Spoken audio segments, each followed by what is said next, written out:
Hello everyone, welcome to my channel Edu2Fly. In this video, we are going to study consumer equilibrium, and this is part of one of the video in which we are going to study the concept of utility and law of diminishing marginal utility. So let us start the topic with some important terms. First term is consumer. So what is a consumer? Consumer is a person who consumes final goods and services for a consideration. Consumer payment करता है और consume करता है final goods and services. Consumer is a main decision maker of the consumption pattern. Consumer एक main decisive role play करता है consumption pattern में. He is the one who buys goods and services for the satisfaction of wants. And यहाँ पे decision maker क्यों बोला गया है? Because he takes decision with regard to the kind of goods to be purchased in order to satisfy his wants. Now, the main objective of whole this scenario is to get the maximum satisfaction from spending his income on various goods and services. Ab talking about utility, utility is the want satisfying power of a commodity.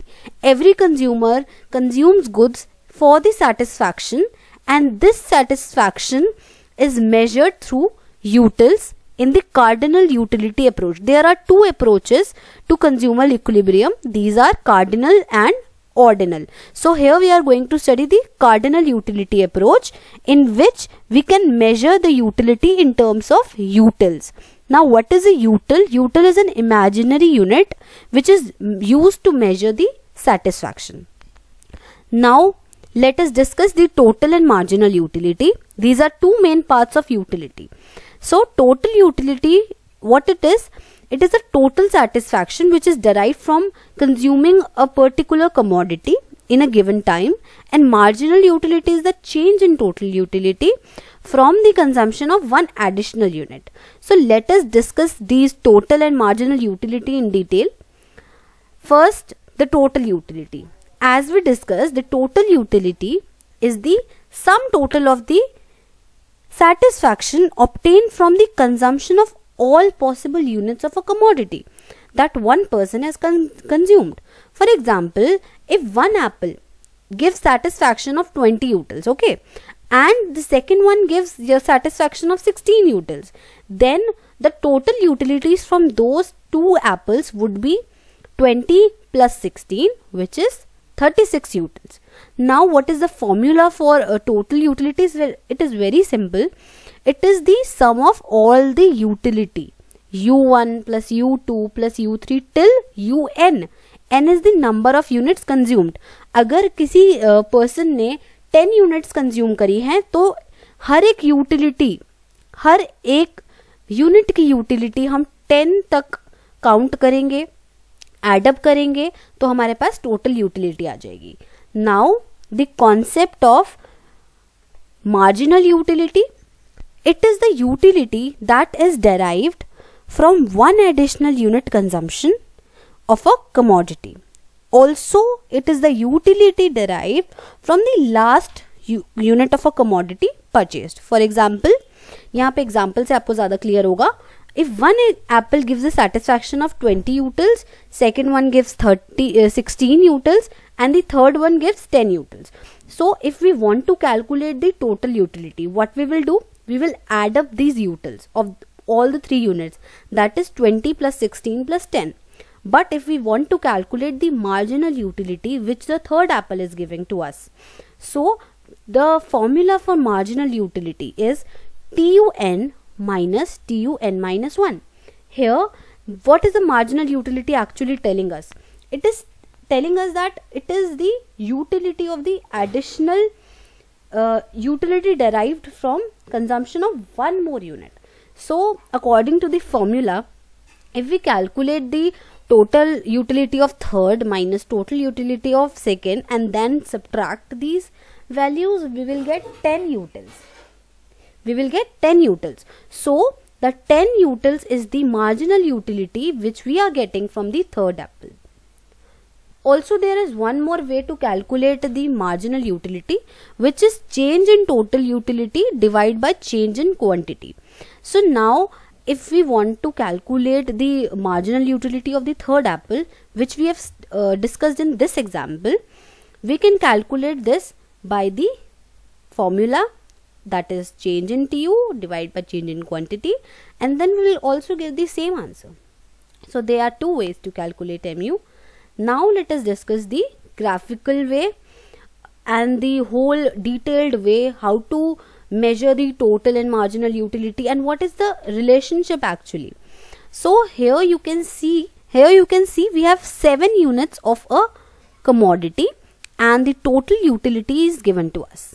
अगर हम बात करते हैं zero consumption की, अगर हमने 0 units consume करी हैं तो टोटल यूटिलिटी भी हमारी 0 रहेगी. ऑलराइट, 0 इसीलिए रहेगी क्योंकि हमने कुछ कंज्यूम ही नहीं किया, तो वो हमें यूटिलिटी क्या देगा. फर्स्ट यूनिट पे उसकी 10 टोटल यूटिलिटी है, सेकंड पे 18 है, ऐसी सो ऑन. 7 पे उसकी 28 यूटिल्स है. नाउ मार्जिनल यूटिलिटी अगर हम कैलकुलेट करनी है तो फर्स्ट की तो 10 ही होगी, सेकंड की 18 minus 10 that is 8, then 24 minus 18, ऐसे ही हम सारे के सारे माइनस करते जाएंगे, सब्ट्रैक्ट करते जाएंगे, तो हमें मार्जिनल यूटिलिटी अपनी मिल जाएगी. सो अगर आप देखें यहाँ पे आपको 3 फेसेस दिखेंगे. ऑलराइट, यहाँ पे हमारे पास 3 फेसेस हैं. तो फर्स्ट फेज में मार्जिनल यूटिलिटी हमारी डिक्रीज हो रही है, सेकेंड फेज में मार्जिनल यूटिलिटी हमारी 0 है, एंड थर्ड केस में मार्जिनल यूटिलिटी हमारी नेगेटिव है. ऑलराइट, अगर हम इस टेबल को इस ग्राफ में अगर रिप्रेजेंट करते हैं तो हमारा TU का ग्राफ कुछ ऐसा बनेगा और मार्जिनल यूटिलिटी का ग्राफ कुछ ऐसा बनेगा. तो हम कंपेयर करते हैं कि हमारा रिलेशनशिप क्या होगा between the marginal and the total utility. So अगर हम ये वाला फेज देखते हैं, this phase before this dotted line, अगर हम फेज देखते हैं दिस फेज, तो यहाँ पे क्या है, TU तो इंक्रीज हो रहा है लेकिन मार्जिनल यूटिलिटी डिक्रीज हो रही है. सेकंड हम देखते हैं तो हमारा TU यहाँ पे क्या है, मैक्सिमम, और यहां पे हमारा MU क्या हो जाता है, 0. सो when TU is maximum, when TU reaches its maximum, MU is 0. This is the second phase. And when the TU decreases, here TU is decreasing, then marginal utility starts to going towards the negative direction and it becomes a negative MU. So here you can see, जैसे ही TU decrease हुआ, marginal utility क्या हो गई, negative हो गई. सो यहाँ पे यही पॉइंट लिखा हुआ है, TU is increasing but it increases by the smaller and smaller amount. So TU is increasing at a decreasing rate. ये जो है TU, it is increasing at a decreasing rate and MU is downward sloping because of the fact that the consumption of successive units give less satisfaction. These are the three cases which we have discussed. Increasing TU, diminishing MU, maximum TU 0 MU, decreasing TU negative MU. So let us discuss the law of diminishing marginal utility. In the previous slide we have discussed कि marginal utility decrease होती रहती है. So according to the law of diminishing marginal utility, it states that as we consume more and more units of a commodity, the utility derived from each successive units goes on decreasing. जैसे ही हम अपनी consumption बढ़ाएंगे, more and more units of a commodity consume करेंगे, जो utility derive होगी next unit से वो कम होगी then the previous unit. And it applies to all goods and services. हर एक गुड एंड सर्विसेज पे ये अप्लाई होगी. ऐसा नहीं है कि मैंने एप्पल खाया तो उस पर अप्लाई नहीं होगी, ऑरेंज खाया तो उस पर अप्लाई होगी. ठीक है, और ये लॉ ऑफ DMU किसने दिया था, it was given by H.H. Gossin and therefore it is also known as Gossin's first law of consumption. Also it is known as the fundamental law of satisfaction or the fundamental psychological law, but mainly it is known as the law of diminishing marginal utility.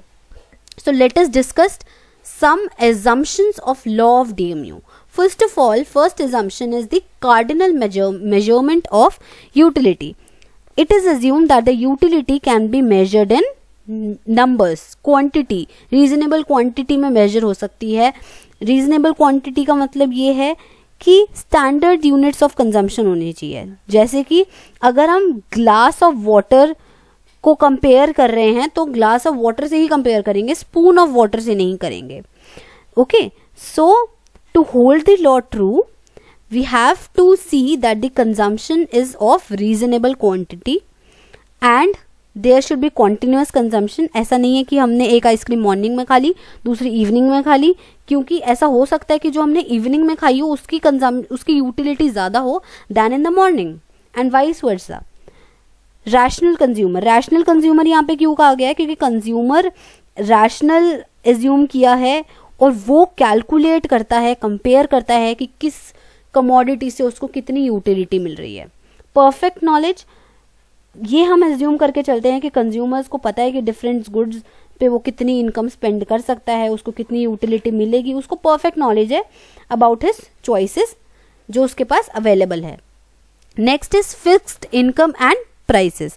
Fixed income and prices में क्या है कि consumer की जो income है वो fixed मानी जाती है और prices of the goods and services वो भी हम कांस्टेंट मानते हैं, सो दैट हम कुछ कंक्लूजन निकाल सकें, लॉ ऑफ डीएमयू अप्लाई कर सकें. Now talking about the consumer equilibrium, there could be two cases: when the consumer spends entire income on a single commodity and when he spends the entire income on two commodities. There are different consumer equilibrium in both the cases. So talking about the single case में equilibrium कहाँ पे होता है? where MUX is equals to price. अब अगर हम इस diagram में देखते हैं, यहाँ पे यूनिट्स है, प्राइस है और यहाँ पे ये MU जा रहा है, तो इक्विलिब्रियम कहाँ पे है? Where MU is equals to PX है. अगर इस टेबल में भी देखते हैं, यहाँ पे मार्जिनल यूटिलिटी 25 है और प्राइस क्या है? 25. तो कंज्यूमर इक्विलिब्रियम कौन सी यूनिट पे होगा? 4th यूनिट पे कंज्यूमर इक्विलिब्रियम होगा, at the state of rest होगा. Now talking about this whole scenario कि MU अगर PX के इक्वल होगा, प्राइस के इक्वल होगा and both should be in terms of money, then the consumer is achieving the equilibrium. Now अगर हम बात करते हैं जब ये केस पॉसिबल ना हो, that means when MU upon PX is more than MUM. MUM is marginal utility of money. Okay, और MUX which obviously marginal utility of money यहाँ पे हमने constant है, assumption है हमारी. So अगर MUX मोर है PX से तो क्या होगा? हमारी कंजम्पशन ऑफ X इंक्रीज हो जाएगी और हमें कब तक इंक्रीज करनी है? जब तक वो प्राइस के इक्वल हो जाए. अब ऐसे ही दूसरा केस है जब MUX is less than PX है, हमारा प्राइस ज़्यादा है और कंजम्पशन की से जो हमें यूटिलिटी मिल रही है वो कम है, तो आप अपनी कंजम्पशन डिक्रीज कर देंगे till the equality is reached. Next अगर हम टू कमोडिटी केस की बात करते हैं तो इसको law of equi marginal utility भी कहते हैं. यहाँ पे टू कंडीशंस सेटिस्फाई होनी चाहिए, नहीं तो कंज्यूमर इक्विलिब्रियम में नहीं कहलाएगा. दो कंडीशंस जरूर होनी चाहिए. सो फर्स्ट कंडीशन है MUX upon PX is equals to MUY upon PY, that is the ratio of MU to price is same in case of both goods. Alright, now second condition is MU falls as the consumption increases. जैसे जैसे हम consumption increase करेंगे MU fall करेगा और ये obviously होता ही है. Next, अगर हम इस डायग्राम की बात करते हैं, यहाँ पे हमें दो commodities दिख रही हैं, commodity X and commodity Y. 6 units है हमारे पास इन यूटिल्स 1 2 3 4 5 एंड कमोडिटी X से हमें जो मिल रही है यूटिलिटी और कमोडिटी Y से मार्जिनल यूटिलिटी मिल रही है वो हमने देख लिया. अब जिस पॉइंट पे हमारी marginal utility of both the goods equal हो जाता है तो there a consumer has achieved the equilibrium.